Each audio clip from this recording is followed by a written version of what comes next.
Hola, bienvenidos. Mi nombre es Óscar Pérez y esto es Comunicación, Inteligencia Artificial y Sociedad. Imagina que alguien pudiera viajar 20 años al futuro y volver con una sola frase. No te diría cuál será el próximo modelo de inteligencia artificial, ni cuál empresa dominará el mercado. Probablemente diría algo mucho más inquietante. Lo realmente importante no fue que aparecieran máquinas capaces de responder preguntas. Fue el día en que empezamos a compartir con ellas una parte de nuestro propio pensamiento. Y si esta frase resulta incómoda, quizás sea porque seguimos mirando la inteligencia artificial desde el lugar equivocado. Nos obsesionamos con la herramienta, con el chatbot, con la aplicación de moda, con la próxima actualización. Pero las grandes transformaciones de la historia nunca fueron realmente sobre las herramientas. Fueron sobre las personas.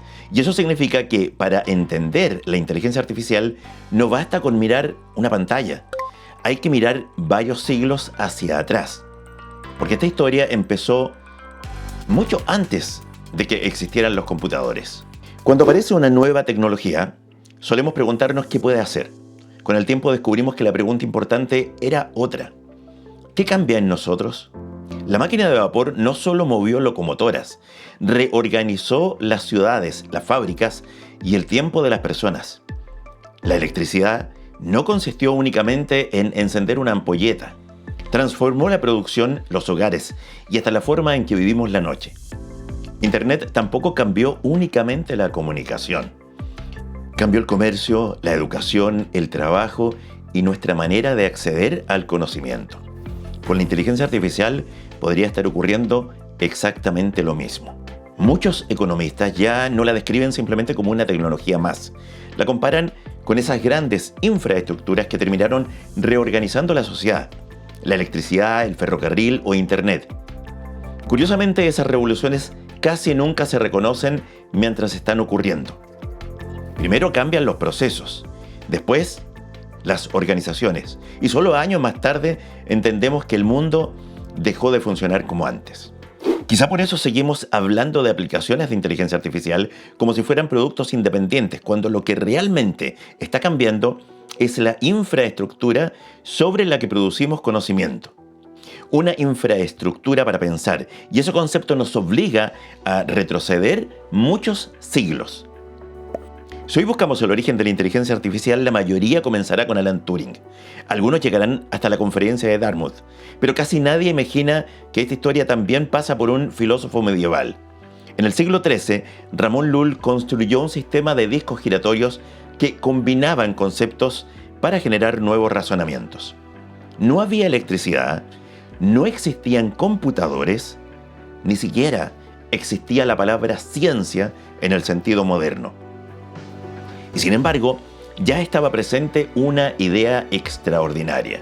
¿Y si pensar pudiera seguir reglas? Esa pregunta sobrevivió durante siglos. Descartes soñó con organizar el razonamiento. George Boole convirtió la lógica en matemáticas. Después, Alan Turing dio un paso decisivo, mostró que cualquier proceso lógico podía representarse mediante símbolos manipulados por una máquina. Lo interesante no es la sucesión de nombres. Lo verdaderamente sorprendente es descubrir que la inteligencia artificial nunca nació intentando fabricar cerebros electrónicos. Nació intentando responder una pregunta mucho más ambiciosa. ¿Qué significa realmente pensar? Y cuando entendemos eso, la historia deja de parecer una carrera tecnológica. Empieza a aparecer una búsqueda filosófica que lleva siglos abierta. Mientras esa búsqueda avanzaba en las universidades y laboratorios, otra conversación ocurría en un lugar inesperado: las bibliotecas, los teatros y más tarde el cine. Hoy pronunciamos la palabra robot como si hubiera nacido en un laboratorio. En realidad apareció primero en una obra de teatro.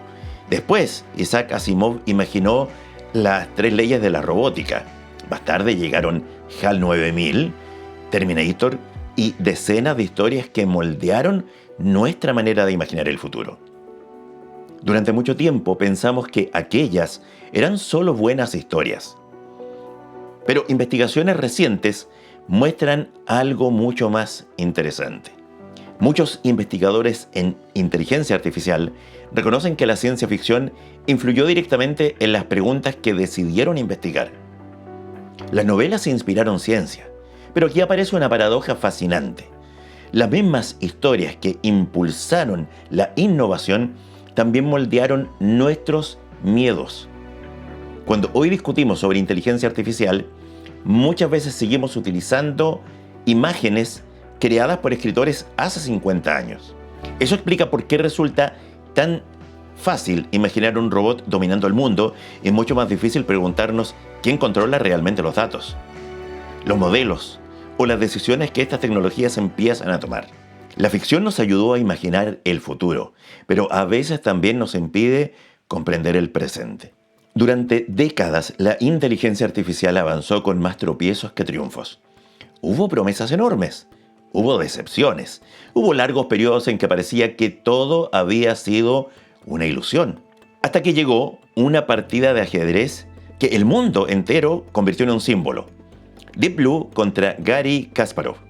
Nos contaron aquella historia como el momento en que la máquina derrotó al hombre, pero la historia completa es mucho más interesante. En 1996, Kasparov ganó el primer enfrentamiento. IBM volvió un año después con una máquina mucho más potente. Y entonces ocurrió algo inesperado. En la segunda partida, Deep Blue realizó un movimiento que desconcertó al campeón del mundo, porque parecía demasiado humano. Aquella jugada alteró su confianza durante todo el encuentro y finalmente perdió el match. Los titulares fueron inmediatos. La máquina venció al ser humano. Sin embargo, detrás de ese relato había otra historia. Deep Blue no comprendía el ajedrez, no aprendía, no desarrollaba intuición. Evaluaba cientos de millones de posiciones por segundo, utilizando reglas cuidadosamente programadas por ingenieros y grandes maestros. Era una proeza extraordinaria, pero seguía siendo una inteligencia profundamente especializada. Y aquí aparece la mayor paradoja de todas. Muchos creían que, después de Deep Blue, el ajedrez perdería sentido, que las personas ya no querrían jugarlo, y ocurrió exactamente lo contrario. Decenas de jóvenes comenzaron a interesarse por el ajedrez. Nació el llamado ajedrez centauro, humanos y computadoras jugando, y pronto descubrieron algo inesperado. Los mejores equipos ya no eran las personas solas, tampoco las máquinas solas. Eran ambos colaborando. Quizá Deep Blue nunca anunció el reemplazo del ser humano como se temió en ese instante. Anunció algo mucho más interesante: el comienzo de una nueva forma de trabajar. Eso nos lleva directamente al presente. Durante los últimos años nos acostumbramos a conversar con asistentes virtuales. Les hacíamos preguntas, esperábamos respuestas, pero esa etapa empieza a quedar atrás. Los nuevos sistemas ya no solo responden, planifican, utilizan herramientas, buscan información, ejecutan tareas, coordinan procesos completos. Dejan de comportarse como buscadores inteligentes. Empiezan a aparecer más bien colaboradores. Y allí nace el verdadero cambio de paradigma. Durante décadas utilizamos el software. Ahora comenzamos a trabajar con agentes, no porque sean conscientes, no porque piensen como nosotros, sino porque pueden hacerse cargo de una parte creciente del trabajo intelectual. Y eso desplaza completamente la pregunta. La cuestión ya no es cuánto sabe la inteligencia artificial. La cuestión es mucho más humana. ¿Qué parte del trabajo tiene sentido seguir haciendo nosotros y cuál conviene compartir con ella? Las investigaciones más recientes ofrecen una respuesta que rompe muchas intuiciones. Los agentes suelen trabajar mucho más rápido y las personas suelen desenvolverse mejor cuando el contexto cambia, cuando aparecen excepciones o es necesario interpretar matices. Pero cuando ambos colaboran, los resultados suelen superar a cualquiera de los dos trabajando por separado. No estamos asistiendo únicamente a una automatización. Estamos viendo el nacimiento de equipos híbridos. Y eso también cambia nuestra manera de aprender. Porque un agente ya no solo responde preguntas, empieza a recordar proyectos completos, conversaciones, documentos y preferencias personales. Es decir, deja de funcionar como una simple herramienta. Empieza a convertirse en una extensión de nuestra memoria. Y ahí aparece el siguiente gran cambio, la memoria larga. Y la inteligencia artificial funcionando directamente dentro de nuestros propios dispositivos.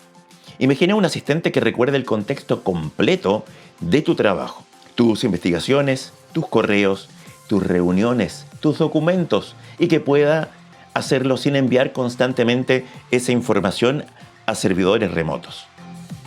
Hace muy poco eso parecía ciencia ficción. Hoy empieza a convertirse en una posibilidad técnica.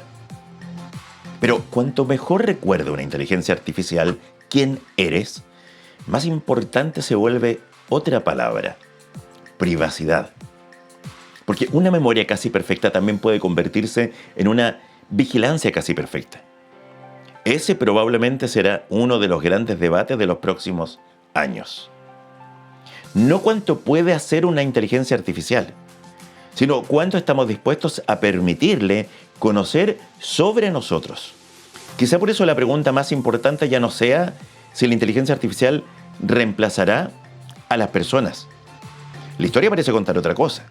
Cada revolución tecnológica reorganizó antes el trabajo que a los trabajadores. Cambió la forma de colaborar mucho antes que las capacidades humanas. La inteligencia artificial parece seguir el mismo camino. No está construyendo un mundo donde las máquinas piensan por nosotros. Está construyendo uno donde empezamos a pensar con ellas.